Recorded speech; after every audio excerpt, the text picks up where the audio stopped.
J'ai commencé en faisant des mathématiques comme on les faisait dans les années 70 et 80, c'est-à-dire papier et crayon, des preuves, des articles.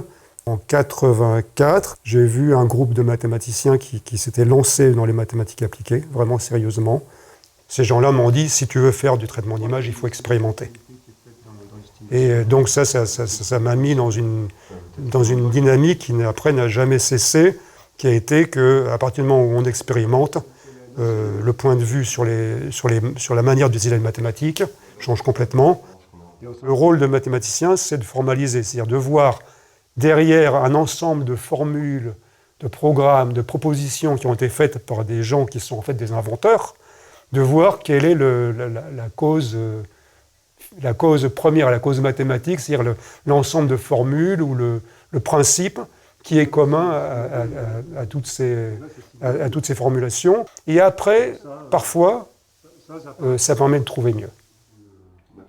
Pour moi, les industriels sont des poseurs de problèmes, et ils sont aussi ceux qui nous disent à un moment donné, bon, ça va, ça c'est publiable, si je peux dire, mais pas publiable dans une revue, c'est publiable comme un algorithme qui va aller dans des millions ou dans des centaines de millions de caméras. Donc ça, c'est gratifiant.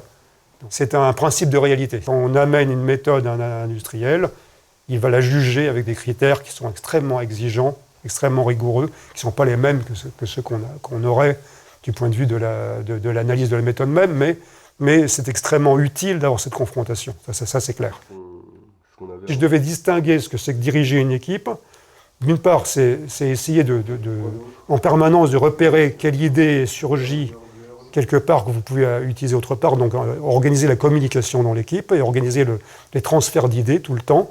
D'autre part, il faut évidemment tout le temps ne pas hésiter à se jeter dans un sujet nouveau.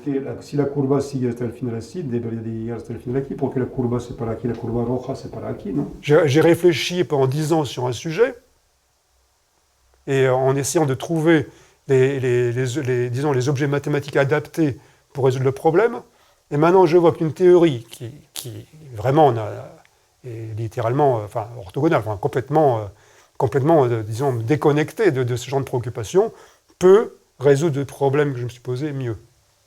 Donc ça veut dire, c'est extrêmement stimulant, on a envie de comprendre pourquoi, comment, donc vous êtes relancé tout le temps. Donc je sais pas, quand on est chercheur, on recommence toujours à zéro. Hein.